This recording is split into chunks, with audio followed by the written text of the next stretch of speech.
Hello once more, dear ones. This is part C of a brief description of the people and ideas behind the development of the hymn style in US hymnary in the 19th century. In part B, we talked about the Connecticut School, Lowell Mason and Thomas Hastings, and the myth that they were responsible for the suppression of an original American form of hymnary, and we looked at hymn tune writing elsewhere in the USA. The early 19th century was a period of great religious activity, which included writing, teaching, and discussing religious music. Composers were writing hymn tunes and editors publishing hymn music, both with great energy and imagination. New music typesetting technology led to a large increase in both of these. And the new modes of worship had composers looking for a new Christian musical language, based on simplicity and authenticity. Musical ideas were coming from Europe, and writers, represented in our sketch by Thomas Hastings, were expounding on the nature of the ideal religious music. Throughout this period, music education, based on hymn music and choir singing, was undertaken with zeal and energy. Relatively soon afterwards, beginning mid-century, the end result of this period of philosophical and musical discourse and introspection was the development of a unique, distinctive American musical language. Simple, chaste, expressive, and popular, as Thomas Hastings had foreseen. At first applied to hymns, the original people's music, but eventually to commercial popular music and beyond. It was subtle but extraordinary, a new musical minimalism, which has been hugely influential right down to our time. This achievement has gone largely unrecognized because the years of deliberate, thoughtful innovation lie on or beyond the historical horizon we discussed in Part A, beyond the year zero of our contemporary world, past which the audience, critics, and commentators of the various popular styles that grew from this pious garden are unable to see. But it was a tremendous achievement, a new, powerful musical language, direct and simple, a profound, creative, and meaningful simplicity intended as a vehicle for the direct and communal needs of revivalist worship. The forms, the harmonies, to a large extent the rhythms, or at least their prototypes, everything that modern popular music audiences consider music is a product of these innovations. The most striking change was the creation of a new harmonic style, a completely new harmonic language. Ironically, this is not obvious to most modern listeners because we are surrounded by music that uses this language. All modern popular music uses the harmonic language that was devised at this time. It's also something that is not easily put into words because it involves a change that was both subtle and profound. But let me try. Essentially, all music from around the time of the Renaissance used what I shall call melodic tension harmony, and it was replaced by what I shall call rhythmic cadence harmony. These are not standard terms, but I'm going to use them because they're general, they're not tied to a particular era or genre, and they're descriptive. The name describes what is happening. The concept of melodic tension harmony is something I've discussed previously, although the term is new. It's central to almost all Western music before the 19th century. I'll explain it in more detail shortly. But for now, let's listen to our reference tune and just get a general idea of it, the Schumann hymn, and you can hear it.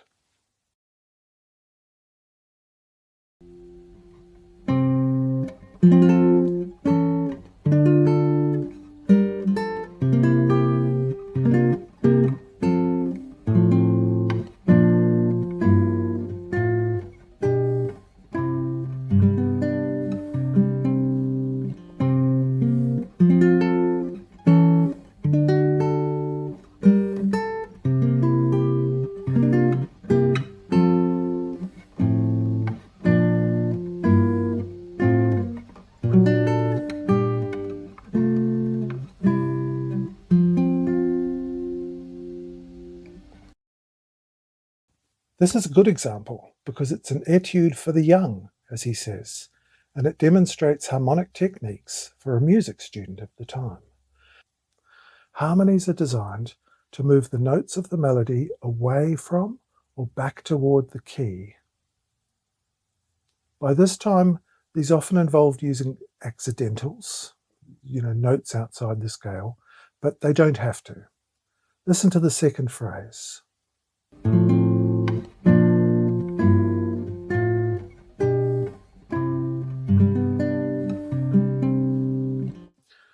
Schumann uses subtle changes in harmony to create tension, which is connected to key. If you think of the home key as a ground state or low energy state, it's pulling against that, very gently and sweetly, not dramatically. This gives an extra dimension to the melody. It moves the melody in space like the subtle movements and gestures of a ballet dancer. You can hear how the emotional feeling of the notes changes with the harmony. Melodic tension harmony gives extra meaning to the notes, almost as if the notes are speaking. Now let's compare this to rhythmic cadence harmony in Jesus Keep Me Near the Cross.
A reminder that a cadence is a chord change that resolves in some way.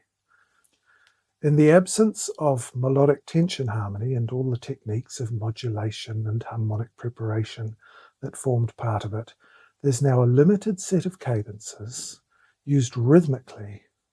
In the era of Pious Minimalism, the rhythms tend to be strong but gentle. What you can't really hear in this song is the delicate, detailed relationship of harmony and melody, of melodic tension harmony. Instead, changes are regularly spaced and completely tied to rhythm. In the new minimalism, these are not the frantic rhythms that would later be applied to this harmonic language, but smooth, reassuring rhythms. And there is also a different type of rhythm, a long, structural rhythm, marked by balanced, evenly spaced chord changes that mark the phrases and sequences of the tune. Within 100 years of this new minimalism, remnants of melodic tension harmony, the harmonic language of all earlier Western music, will still exist, but they will have become quaint and archaic echoes, as to many ears, unused to the beautiful, intricate music of the past, they still are. In the new minimalism, there is still some tonal movement from 1 to 4 or 1 to 5. That would be F to B flat or F to C in this piece. However, such movement is more limited, and in the absence of melodic tension, it becomes structural.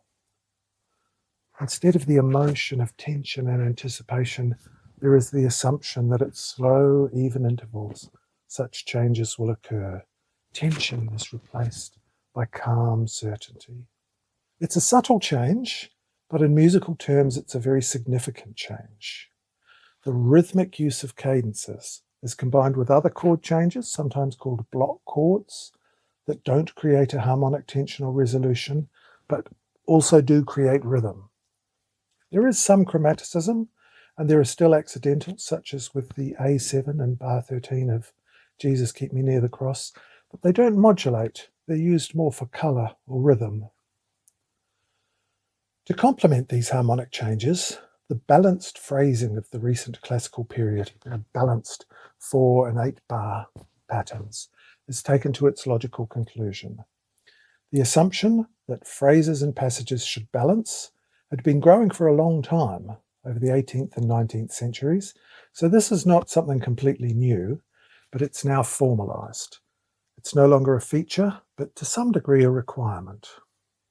The blues will add an extra repeated phrase, but that just emphasizes how essential and defining balanced forms have become, such that by the 20th century, adding or removing a few beats, a bar, 2 bars, or half a bar, for example, which is common in the early Baroque, has become something quite daring.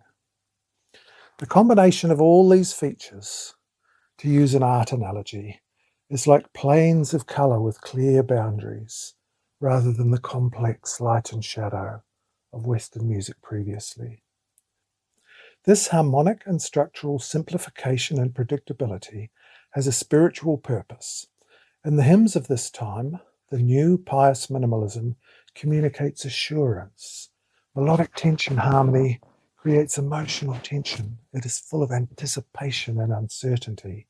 In the new Pious Minimalism, with its new harmonic and melodic language, this emotional tension is replaced by harmonic assurance and the gentle swaying rhythmic forms that can be enjoyed communally.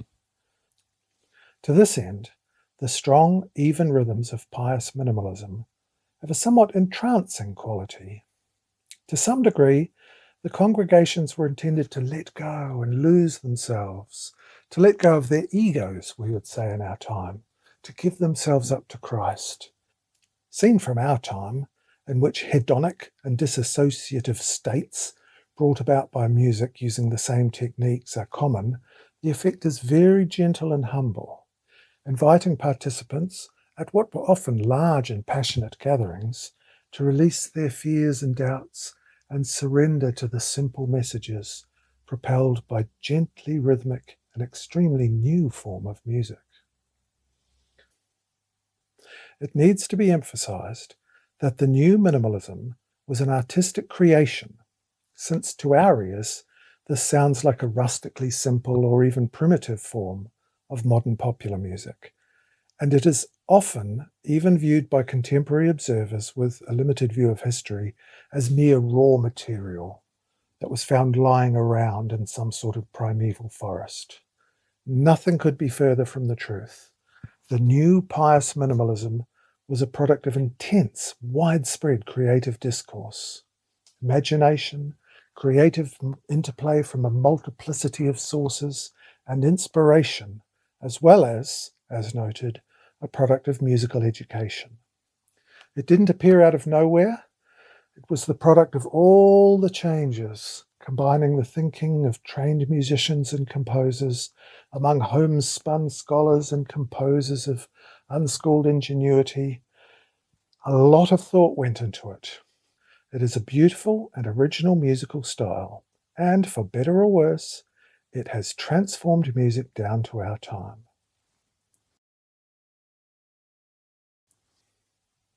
Okay, dear ones, let's look at some music theory. I like to include some slightly detailed music theory in each episode because it's something I've always been interested in. So now I will contrast melodic tension harmony and rhythmic cadence harmony. To illustrate this, we will look at some of the tunes out of chronological order. Let's look at these tunes in figured Roman numeral notation. As noted in the last episode, the Roman numerals mark the chords or harmonies according to their position in the scale, which defines the harmonic relationship to the key.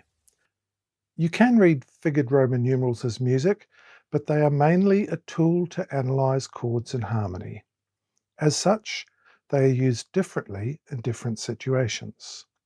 The notation here is basically traditional, but I've added the small m for minor chords that's used in jazz with Roman numeral notation. So a plain Roman numeral is a major chord, one with a small m is a minor chord. More complex chords or added notes are indicated by figures or numbers. I've also added the traditional sharp sign to indicate when a minor chord is played as a major chord. This is used in the Baroque and Classical period. The sharp sign refers to the third, so the major or minor note, and indicates sharpening. So in this tune, in bar 2, you have A major, 3 major, instead of A minor. In bar 5, there's G major instead of G minor. In bar 6, D major, and so on. When it comes to 6/4 and 6th chords, my use of notation is a bit idiosyncratic. I think my notation style is clear and not confusing, but we'll talk about that another time. And for major chords with the third in the bass, called the first inversion, I've noted that here in the bass, just to indicate that these are softer voicings. The first thing to note about Canonbury is how varied the figures are. In melodic tension harmony, the harmony is sculpted to the melody, which is why it's so varied.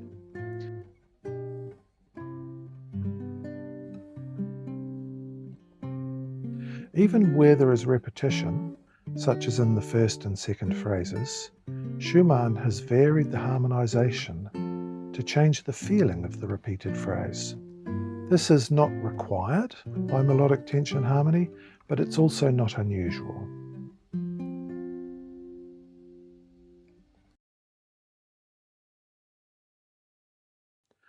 And if we look at Hamburg, which is a simpler piece, following the philosophy of chaste simplicity we heard about in Part B, you can see the same sort of variation. The harmony has been sculpted to the chords.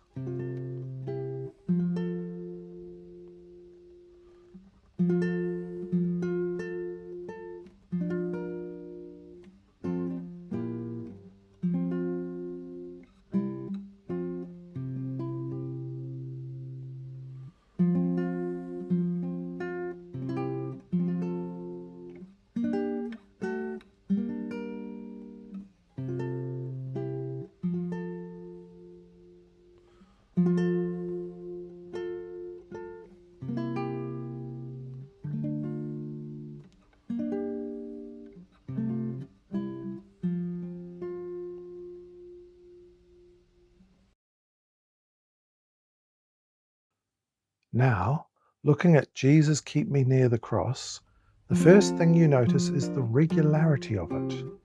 Harmony is not sculpted to the melody, it's rhythmic patterns.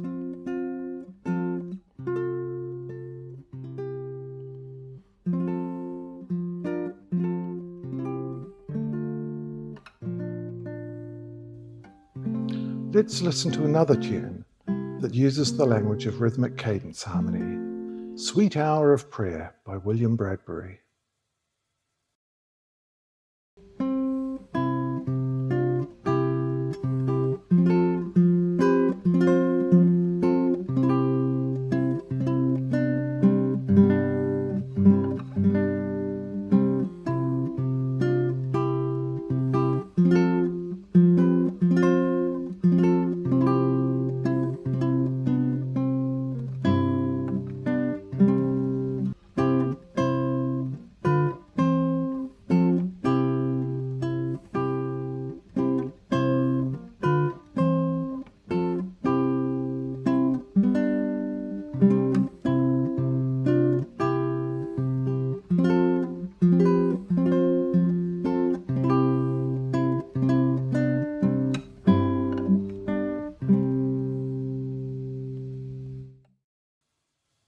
That was Sweet Hour of Prayer by William Bradbury, for a text of the same name, long believed to be by hymnist William W. Walford.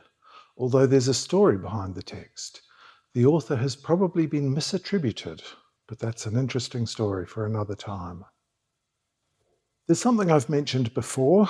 In artistic terms, a hymn is what we call a miniature, where a great deal of art is condensed into a small, beautiful artwork. There's a lot of artistry and beauty in hymns and hymn tunes.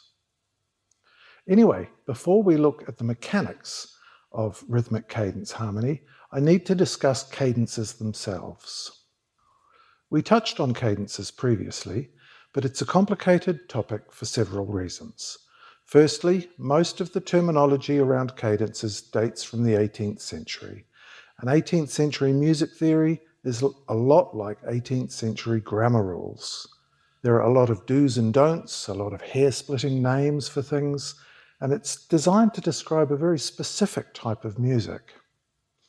However, I'm going to use the term cadence in a very broad way. The term cadence comes from the Latin verb cadere, to fall, meaning to fall or return to the tonic of the key. And conventionally, a cadence must return to the tonic. But it's useful to think of the cadence as being able to descend to another chord. It's useful to use the same term for things that are basically the same. For example, the perfect cadence from 5 major to 1 major has a feeling of resolution to the tonic, but 2 major to 5 major has exactly equivalent harmonic movement, but it doesn't resolve to the tonic, instead to the 5th. Conventional, i.e. 18th century, music theory has hundreds of names for things, and it has a different name for this. I can't even remember all these old terms, and they don't mean all that much to me. They make it impossible to explain anything clearly. So as far as I'm concerned, every similar chord change, as long as it has a feeling of resolution, might as well be called a cadence. Also, in conventional music theory, a cadence has to have resolving or cadential voice movement in the bass. So some changes that feel like cadences are not called cadences because they don't have this movement in the bass. Anyway, this is all silly as far as I'm concerned. Much as I love 18th century music, I don't love 18th century music theory. So here are the 3 strongest, most meaningful cadences, and let's start by getting tuned in to the tonal center of the key.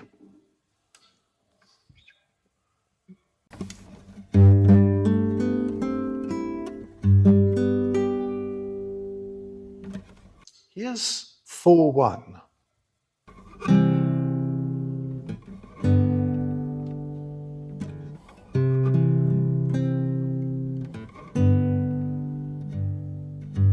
This is called the plagal cadence. It's the Amen cadence. And 1-6-4.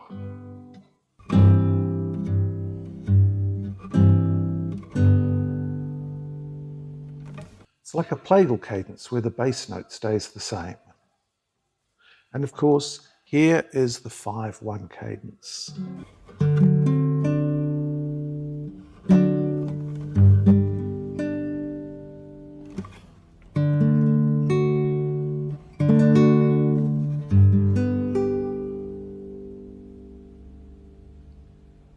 The perfect cadence with a descending 5th in the root note plus inner voice movement is the strongest of these. We'll look at it and the others in detail another time, but it's enough to know that the strong sense of resolution produced by the perfect cadence gives a feeling of movement. In melodic tension harmony, it was common to use sequences of such changes. Such sequences of perfect cadences, or resolving 5ths if you like, is one of the most effective ways to move the tonality of the piece somewhere different. It's not the only way, but it's a good way, and it's used often.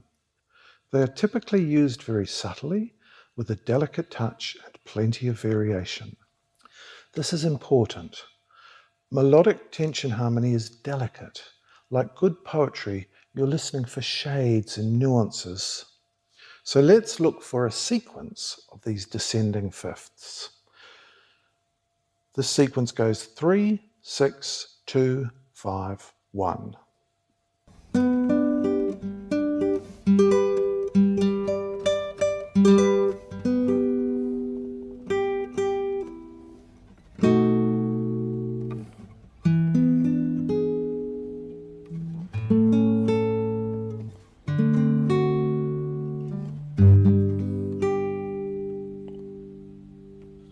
You can have more descending 5ths in a sequence than these, of course, but 4 descending 5ths across 5 chords is quite a lot, and it gives a real sense of movement.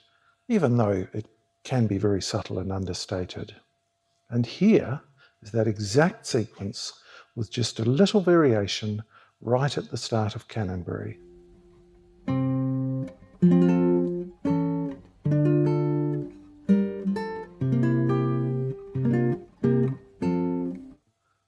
And here it is again in the third phrase.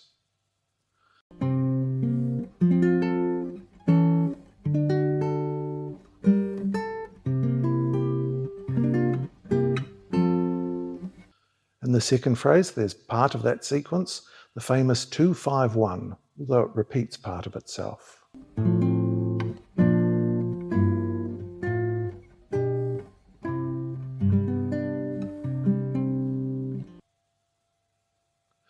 And the last phrase has a 2-5-1 embellished quite a lot with some variation, including a 6-4 cadence to the fifth, which then resolves finally to 1, the tonic.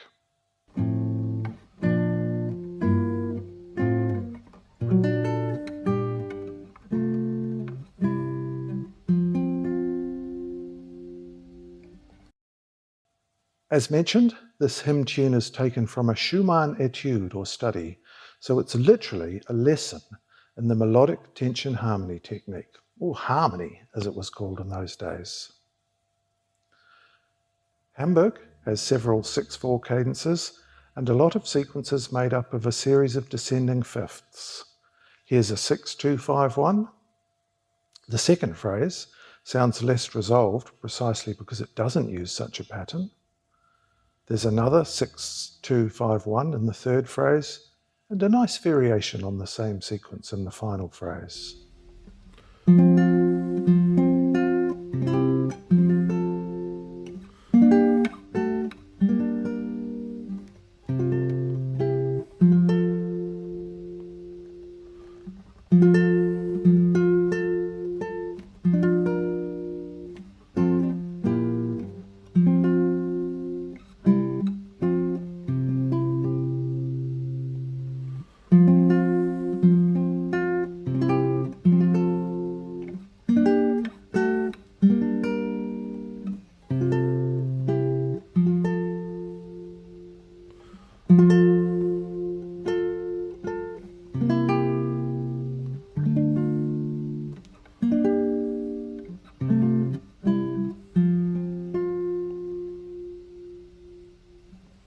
Now let's go back to Jesus Keep Me Near the Cross. It's a new language. There are a lot of cadences, but they're doing something completely different. 6-4 cadences are there, creating a harmonic motif, or a riff, as we used to call them. There are perfect cadences, used rhythmically, and no sequences of them at all. The regularity of the changes gives its own impetus to the tune. And there are some block chords here, which are also very rhythmic. Not cadences, but very rhythmic. The harmony suits the melody, but it's not sculpted to the melody. Instead, it's strongly rhythmic, not a pulsing or pounding rhythm, but a gently swaying rhythm. Jesus, keep me near the cross. There a precious fountain, free to all, a healing stream flows from Calvary's mountain. In the cross, be my glory ever, till my ransomed soul shall find rest beyond the river. Near the cross, a trembling soul, love and mercy found me. There the bright and morning star shed his beams around me.